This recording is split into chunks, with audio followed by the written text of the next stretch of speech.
Gen Z itu penting, tapi mimpin mereka bikin Follow, pusing. ya. Bukan nggak Foto ada, profilnya nggak ada. foto profilnya nggak ada.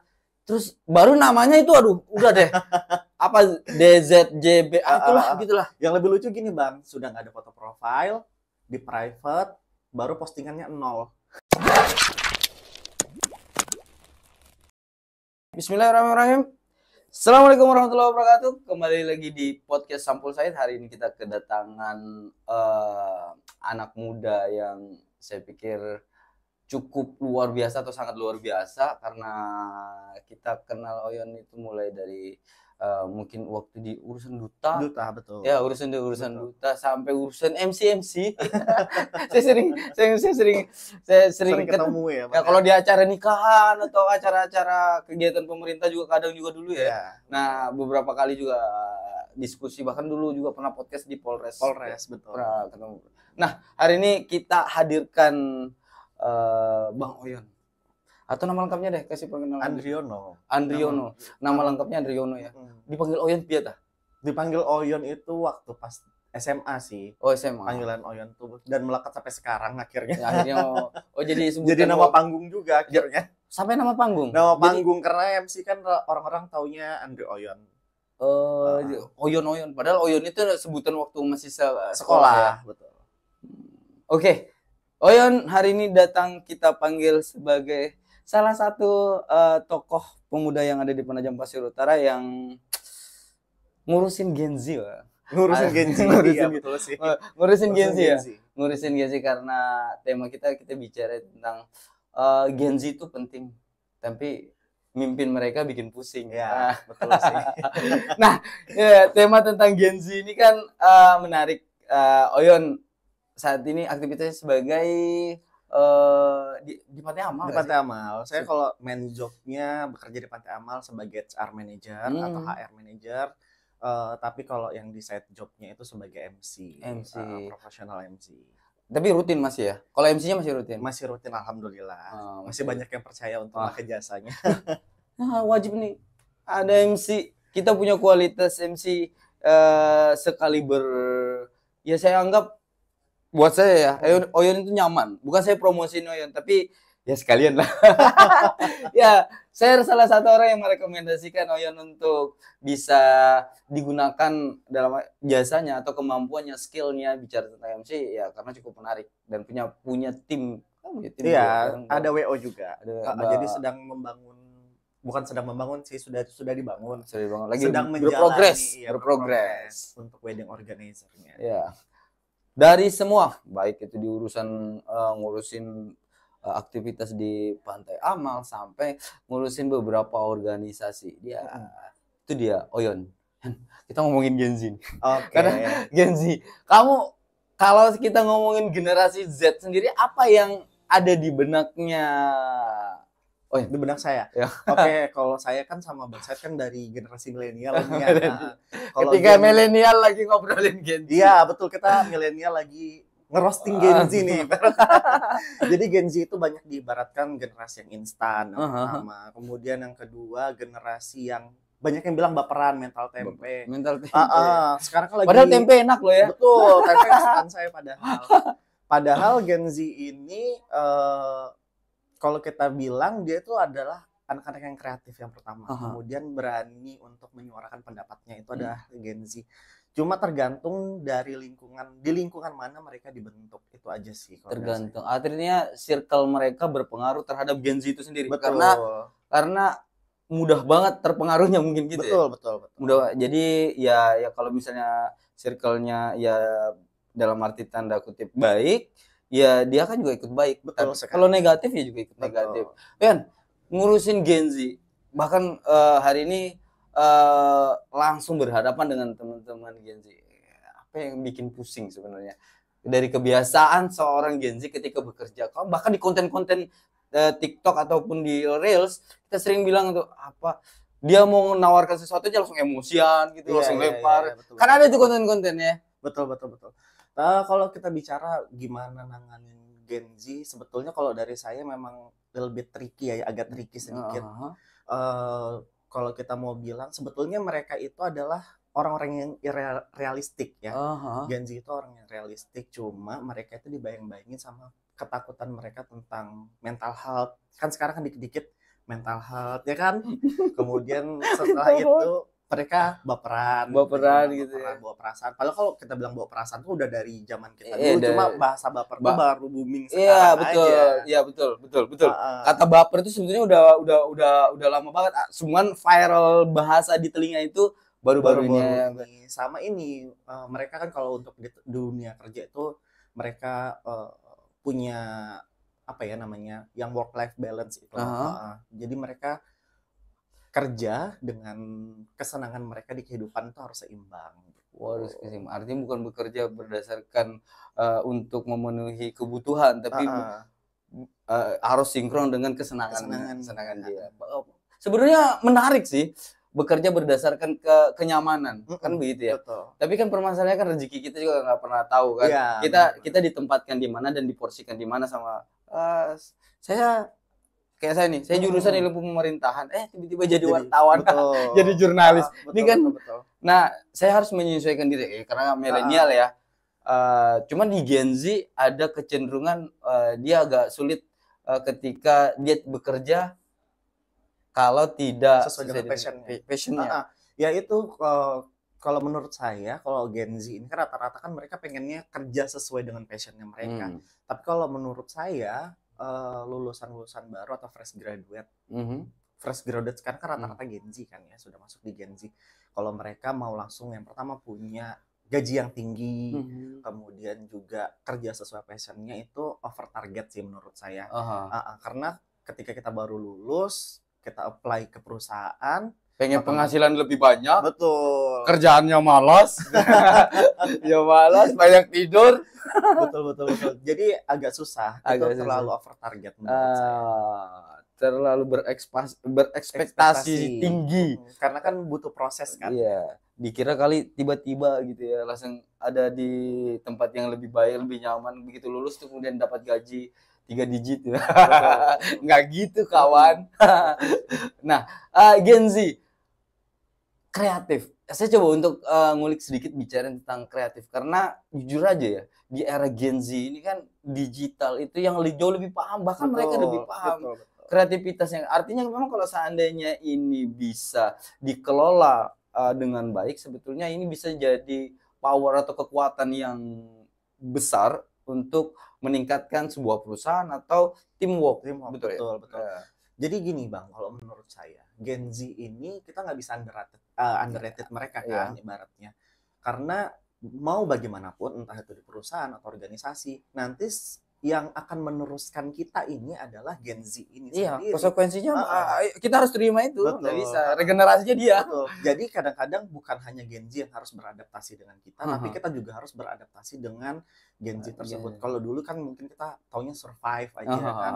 Kemudian bagaimana kita memerintah sebagai leader. Tapi sekarang itu kita juga harus dibekali dengan pengetahuan kita mau beradaptasi dengan teknologi yang dimana itu sudah dikuasai sama Gen Z. Berarti mereka dari lahir sudah melek, udah digital ya kan. Kalau kita dulu mau cari informasi harus buka buku atau cari di website dulu. Kalau sekarang kan sudah kita survival banget ya. Mereka sudah benar. Ya itu yang buat mereka tuh juga lebih lebih kreatif, karena pengetahuan mereka atau mereka ketika mereka memanfaatkan digital dengan baik ya, dia jauh lebih cerdas dan lebih peka terhadap lingkungan. Cuma beberapa Gen Z kalau saya lihat di era sekarang ya mereka masih belum sadar seberapa kuat power dari sosial media. Jadi masih banyak Gen Z yang ibaratnya mereka masih cuman pakai scroll TikTok, scroll doang. Mereka belum untuk membranding dirinya, padahal kan itu adalah pasar kita untuk kita bisa membranding diri kita di sosial media itu kan bisa melalui Instagram, kemudian TikTok ya kan. Kalau zaman sekarang rata-rata Gen Z itu malas ngepost, kebanyakan di story aja. Bener tuh. Atau di second account biasanya. Bahkan parahnya lagi, aku tuh bingung ya. Belakangan ini aku sering buka di media sosial. Aduh sumpah, banyak yang ngefollow, tapi saya nggak tahu ini siapa yang ngefollow. Mukanya nggak ada, foto profilnya nggak ada. Terus baru namanya itu, aduh, udah deh. apa DZJB itulah gitulah. Yang lebih lucu gini Bang, sudah nggak ada foto profile, di private, baru postingannya 0. Ini yang mau disembunyikan apa sebetulnya? Apa? Padahal jelas nih ya, aku baca ya, kita bisa lihat definisi media sosial atau Instagram, maksudnya Instagram. Instagram adalah media sosial platform yang disediakan untuk mengupload video dan ataupun foto. Terus kalau seandainya kamu nggak ada ngupload di situ, untuk apa? Untuk stalking orang. Betul. Buat kamu apa? Bahkan buat dia terkadang ketika kemudian terjebak dengan apa mental health-nya dia itu, terus kemudian dia terkungkung dengan dirinya sendiri. Betul. Jadi kalau menurut saya memang perlu adanya apa ya, membantu untuk menyadarkan Gen Z bahwa sosial media ini punya dampak yang besar untuk kita membrandingkan diri. Jadi sosial media itu adalah wadah yang sebetulnya kalau kita bisa kelola dengan baik bisa untuk membrandingkan diri. Contoh kecil Bang, saya dulu juga ibaratnya Instagram saya gunakan hanya untuk ngepost foto ketika saya jalan, kemudian saya foto-foto, seperti itu aja. Kebelakangan ini saya mulai sadar bahwa memang personal branding itu penting dan salah satu wadahnya itu melalui sosial media. Makanya kalau abang lihat sekarang, postingan saya sekarang jarang saya memfoto, mengupload foto saya sendiri sedang jalan-jalan atau gimana. Mungkin hanya di story.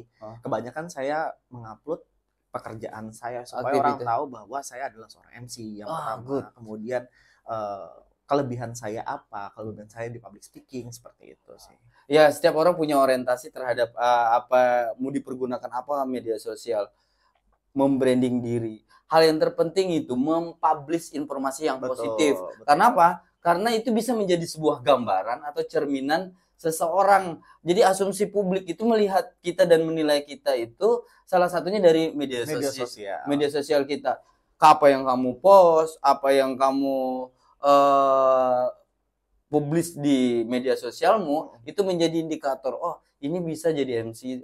Bahkan sebagian dari saya beberapa podcast saya yang saya post di sana ada yang minta, Bang, di beberapa desa ada desa yang coba bisa nggak buat pelatihan di sini, dan itu menjadi cuan.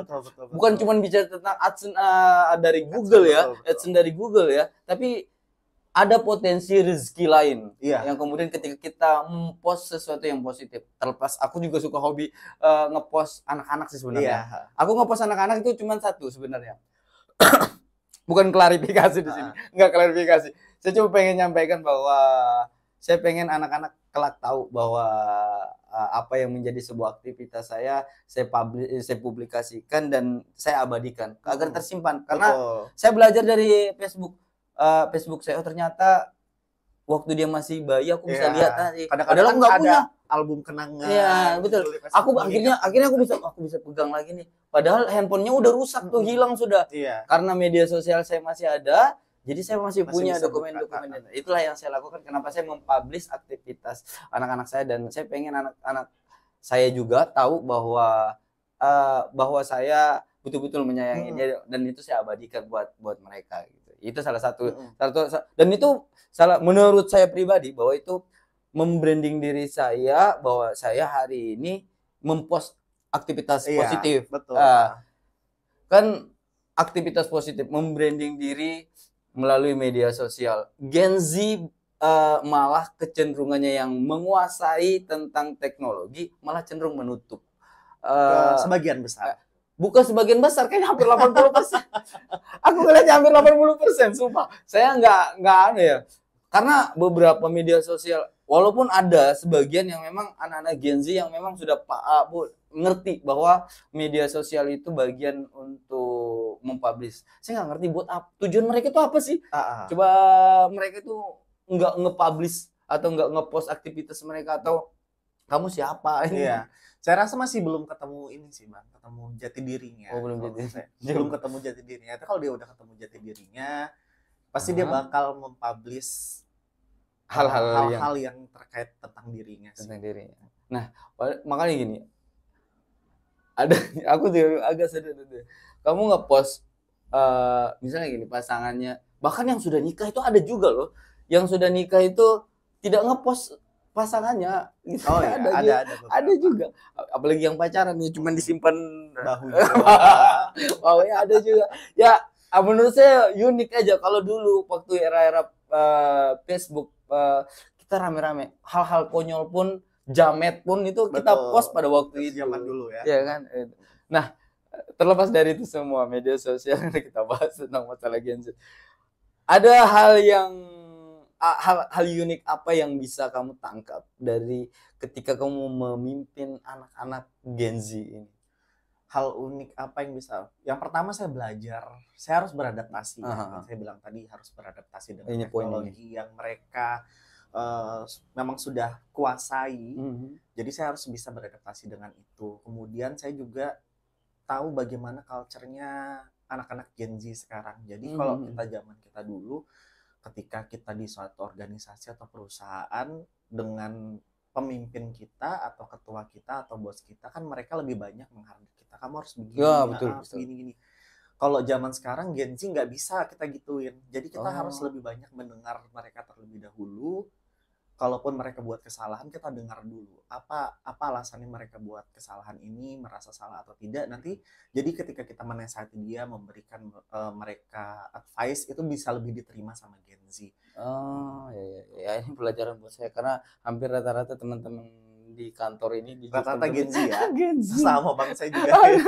Nah, kadang saya bingung ini karena jujur aja ya, ada beberapa permasalahan yang menurut saya itu ya biasa aja, itu bukan masalah besar, tapi kok dianggap sesuatu hal yang sangat besar dan buat dia tidak bisa beraktivitas pada normal. Padahal ketika mereka itu produktif, sumpah aku angkat topi, keren banget. Betul. Mereka tipikalnya bisa gini bang ya, bisa mengerjakan satu pekerjaan atau bahkan lebih multitasking tapi mereka kerjakan sendiri. Tapi mereka punya cara sendiri. Jadi kalau di perusahaan itu kadang-kadang Gen Z kita kasih tahu nih goals-nya apa nih untuk pekerjaan ini. Mereka maunya ya udah aku kerjain dengan cara aku sendiri. Kita nggak perlu, mereka nggak pengen kamu harus ini dulu yang dikerjain, ini dulu yang dikerjain. Intinya goalsnya selesai menurut mereka kerjain dengan cara mereka sendiri. Goalsnya ini, tujuan kamu mau ke Petung, kamu mau lewat itu lewat jembatan Tunan atas Petung, betul. boleh. Kamu mau lewat Tanjung juga bisa. Boleh, ya. Yang penting gitu. Titiknya di situ ya. Betul. Gitu. Kalau kita dulu kan kita sesuai dengan SOP, makan harus dengan tangan kanan. Nah, benar. Gitu. Kalau Gen Z sekarang terserah mereka. Terserah mereka. Yang penting goalsnya dapat. Gitu. Walaupun sebenarnya semuanya harus tetap dengan aturan ya. Betul. Saya juga nggak bisa benarkan itu, tapi jujur aja bicara tentang masalah Gen Z itu unik sekali. Betul. Unik sekali. Bahkan sampai hari ini pun saya masih belajar. Kalau saya pribadi ya. Nah, Gen Z dengan segala kelumitnya yang hari ini kan kadang dia nggak mood gitu. Terus gimana kita sebagai orang yang sebagai leader ketika berhadapan dengan Gen Z yang tidak mood gitu, mulai moodnya tidak ada gitu. Masalahnya itu nggak cuma di cowok gitu, nggak cuma di cewek. Kalau cewek biasa aja, bahkan di cowok juga banyak. Oke, kalau dari saya itu pertama mendengar dan mencoba untuk mengerti dan empati terlebih dahulu dengan apa yang terjadi dari mereka. Karena kan sebagai HR itu kita bukan hanya dituntut untuk merekrut karyawan saja, tetapi bagaimana kita harus bisa mempertahankan karyawan di suatu perusahaan. Karena kalau menurut saya seorang HR ketika punya karyawan yang ibaratnya sering keluar masuk perusahaan, yang gagal adalah HR-nya. Oh, betul. Jadi bagaimana cara kita untuk bisa merawat karyawan ini, entah dia dari generasi apa, terlebih Gen Z ya, tadi bilang sering baper, kemudian juga moodnya nggak baik, ya itu kita harus coba lebih mengerti dan mendengar. Kemudian memang lebih kemudian sih. Lebih banyak kemudian. Nah, ini saya yakin juga yang diuruskan bukan cuma Gen Z, tapi ada generasi di atas yang juga kan, ada generasi milenial dan ada juga generasi Gen Z. Menurutmu perbandingan di antara mereka generasi ini, generasi mana yang memang agak rumit? Yang agak rumit punya kekurangan dan kelebihan masing-masing kalau menurut saya. Kalau untuk generasi yang sebelum milenial itu kadang-kadang ketika kita selain gap umur saya dengan karyawan yang di atas saya juga mempengaruhi itu. Karena ada bapernya juga sih mereka. Mereka juga lebih sering baper. Malah lebih sering baper ya. Karena mungkin mereka mikir, oh yang negur saya lebih muda daripada bawah saya gitu kan. Jadi kadang-kadang ya tidak keluar dari mulutnya, cuma kelihatan dari raut wajahnya. Dari respon tubuhnya. Kalau Gen Z mungkin sama, tapi mungkin larinya ke sosial media mungkin bisa jadi. Sama. Kalau sudah meraju langsung tiba-tiba di-post di media. Aduh, sumpah. Kan sekarang lagi musim tuh, kadang-kadang bos yang Gen Z buat postingan, bos yang gini-gini di TikTok, kemudian viral dan segala macam. Itu bisa jadi sebuah bentuk ekspresi dan kejujuran hati dari mereka yang mereka rasakan itu. Dan semua dituangkan di media sosial. Hampir rata-rata semua dituangkan di media sosial. Nah, Gen Z ya, kalau menurutmu susah atau gampang gak sih? Apa itu? Mimpin mereka. Bikin pusing atau tidak sih sebenarnya? Kadang-kadang bikin pusing. Kadang-kadang bikin pusing. Cuma kembali lagi mengingat bahwa bukan hanya Gen Z yang perlu beradaptasi dengan kita, cara kepemimpinan kita, tapi kita juga harus bisa beradaptasi dengan mereka. Jadi sebisa mungkin ini ngena di aku juga nih. Sebisa mungkin kita juga coba memahami mereka. Betul. Culture-nya mereka gimana, pengennya mereka seperti apa, apakah sejalan dengan visi dan misi perusahaan atau tidak gitu, goals perusahaan atau tidak. Ada pernah mecat atau memberhentikan anak-anak itu nggak sih? Anak-anak Gen Z gitu? Ada. Kesalahan fatal apa yang saya bohong kalau saya bilang pernah. Ya, pernah. Kalau kesalahan fatal apa yang menurutmu yang tidak bisa diperbaiki? Ketepatan waktu. Ketepatan waktu sama sering izin. Kedisiplinan berarti ya. Betul. Nah itu ya, kalau disiplin itu time is money. Ya, waktu adalah uang. Terus kemudian kalau bilang pedang laksana pedang. Yeah. Kalau bukan kau yang mengiris, kau yang teriris. Nah, itu Baginda Ali. Nah, itu yang jadi poin bahwa ya kalau kau masuk dalam sistem, kamu harus siap dengan konsekuensi aturan yang ada. Betul. Dengan prinsip-prinsip ya, ada line goals. Kalau goals itu kan tujuan yang mau kita capai. Polamu mau bagaimana, saya is okay. Yang penting tidak melanggar etika dan norma aturan perusahaan. Kalau itu sih.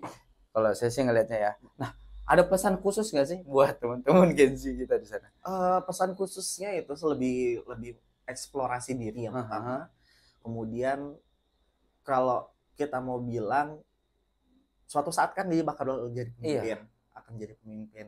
Seperti yang kita tahu bahwa pemimpin yang baik lahir dari follower yang baik ya kan. Jadi bagaimana mereka harus bisa memilih nanti ketika sedang berjalan ini di usianya mereka, bisa memilih mana yang bagus untuk diikuti, mana yang tidak bagus untuk diikuti. Bahwa kita dari kaum milenial juga tidak 100% sempurna dan baik kan. Betul. Apalagi di kepemimpinan kita. Jadi yang bisa ketika kalian sebagai Gen Z sedang ada di era sebagai follower yang dipimpin dengan orang, ambil sisi baik yang bisa kalian ambil dari pemimpin kalian atau ketua kalian atau bos kalian, atasan kalian, dan buang yang buruknya. Itu. Lingkaran kamu menentukan apa yang menjadi masa depanmu. Sikapmu hari ini akan berdampak kepada masa depanmu.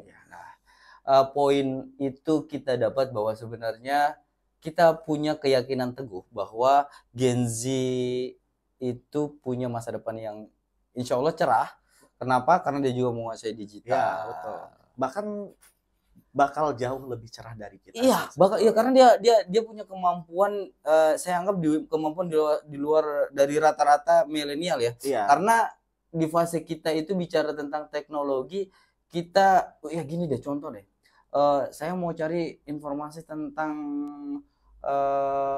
sejarah ini, saya harus cari buku ke perpustakaan keliling. Baru saya bisa dapat buku dan tahu histori itu, walaupun baru dengar cerita hasil dari materi. Kalau sekarang mereka bisa minta di AI, di handphone mereka juga bisa. ChatGPT. Nah, cuman kadang ada beberapa hal yang menyebabkan ya kalau nggak bisa dimanfaatin dengan baik, dia yang termakan oleh teknologi. Benar banget. Apalagi hadirnya AI kan, Bang ya. Ya, aduh, sumpah. Aku ngerasa bahwa AI itu dua sisi. Kalau seandainya kita tidak bisa Ya itu tadi kayak dua sisi mata pisau. Ya. Kalau kita tidak memanfaatkan itu dengan baik, kita yang terlukai oleh pisau satunya. Tapi kalau kita bisa memanfaatkan itu dengan baik, itu bisa kita pakai untuk kemudian mengiris sesuatu yang bisa bermanfaat. Nah, dari ChatGPT dan teknologi Gen Z, seberapa yakin seorang Oyon bahwa teknologi bisa selaras dengan anak Gen Z? Teknologi bisa selaras dengan anak Gen Z? 100% sih, Bang. Kalau ditanya berapa, 100% bisa. Harusnya Gen Z bisa. Karena mereka dari kecil kan sudah beradaptasi dengan teknologi kan. Dengan lahirnya teknologi baru, mereka juga tentunya akrab dengan itu harusnya. Dan itu bukan hanya menjadi sebuah wadah, tapi juga sebuah ibaratnya pembantu kita, helper kita di kehidupan, mulai dari yang tadi AI, kemudian ChatGPT. Cuma kembali lagi bagaimana cara kita menggunakannya, apakah secara benar dan bijak atau tidak. Nah, benar dan bijak. Saya tuh selalu poinkan itu. Kenapa? Karena jujur aja, penggunaan teknologi saat ini, terkhusus di anak-anak Gen Z, ada sebagian yang menyalahgunakan untuk kemudahan akses, ada bahkan hal-hal yang negatif pun bisa dia, hal-hal positif juga demikian. Artinya itu tadi dua mata pisau yang kemudian hari ini tajam di atas, tajam di bawah. Ketika kita salah menggunakannya, bisa kita yang teriris. Dan yang kita takutkan itu teknologi bisa mengiris teman-teman Gen Z. Itu yang hal yang paling penting lah. Tapi kalau menurut Abang, apakah teknologi itu bisa menggantikan manusia atau tidak? Teknologi apakah bisa menggantikan manusia? Kalau saya pribadi nggak akan mungkin. Nggak akan mungkin, karena akal manusia itu ciptaan Tuhan. Itu yang pertama. Ciptaan Tuhan bicara tentang akal ini akan terlalu rumit. Dia punya penafsiran sendiri karena ada campur hati yang kemudian menimbulkan. Karena kalau mesin dia akan menggunakan by data. Tidak menggunakan perasaan. Dia nggak akan pakai rasa ya. Dia akan gunakan bagaimana hasil penelitian berdasarkan ini, menyesuaikan dengan data ini, kemudian dia simpulkan. Itu mesin. AI melakukan itu. Maka dia punya pertimbangan sendiri, kemudian mengambil sebuah keputusan. Tapi kalau manusia, contoh sederhana gini nih. Kalau manusia tuh, aku tahu kamu salah. Tapi kalau aku tegur kamu di depan sini, saya mempermalukan kamu. Jadi saya tahan untuk menegur kamu di depan umum, karena saya tidak mau mempermalukan kamu karena kamu salah. Tapi saya akan tegur kamu di belakang. Tapi kalau mesin tidak akan mungkin bisa melakukan itu. Dia akan tegur di depan. Itulah yang menyebabkan menurut saya kenapa mesin tidak akan bisa menggantikan manusia. Karena di situ ada hati di situ. Itu sih. Selain itu mesin juga dibuat sama manusia, otaknya manusia. Ya, makanya itu saya bilang bagaimana mungkin sesuatu yang diciptakan itu sama dengan yang menciptakan. Pasti berbeda. Aduh, berfilsafat kita. Tapi sumpah, pertanyaan ini menarik. Aku suka Oyan ini. Nanti di momen tertentu saya pengen Oyan yang wawancarain saya. Karena pertanyaan-pertanyaan nih kayak gini nih, kadang kalau orang gak siap ini kita ya. Saya kalau untuk gak siap itu, aduh stres tadi. Jadi ini kalau salah jawab masalah ini. Jadi saya yang agak keringatan dibuat Oyan. Kita kan ngobrol santai ini. Nah, tapi menarik. Karena poin ini saya belum pernah ketemu banyak orang bicarain tentang hal-hal yang menurut saya itu penting loh, bahwa bicarain tentang mesin, tentang konsep, kan kondisi kita real ya, bahwa hari ini mesin mau coba untuk ganti kita. Betul. Kita nggak bisa nampilkan itu, bahkan wujudnya, bentuknya pun sudah terbentuk. Bukan hanya sekedar seperti AI, ada perangkat. Tapi sekarang sudah robot. Betul. Bahkan di beberapa restoran di luar negeri sudah melakukan pola itu. Jadi bukan lagi manusia yang sebagai waiters. Ngelayan tapi mesin, tapi robot. Nah, itulah. Itu saya pengen bahas momen itu dengan yang berbeda, tapi fokus saya hari ini bicara tentang Gen Z. Ya. Saya terima kasih banyak Mas Oyan udah mau datang. Nanti di momen tertentu kita akan ngomongin mesin dan manusia. Apakah dia mana yang menang antara mesin dan manusia. Dengan manusia. Terima kasih Mas Oyon. Insya Allah saya akan datang ke Pantai Amal. Kita akan lihat Pantai Amal langsung dengan gambar-gambar di sana. Saya Hasan bersama Oyon undur diri, billahi taufiq wal hidayah. Assalamualaikum warahmatullahi wabarakatuh. Keren Komion. Thank you, Bang.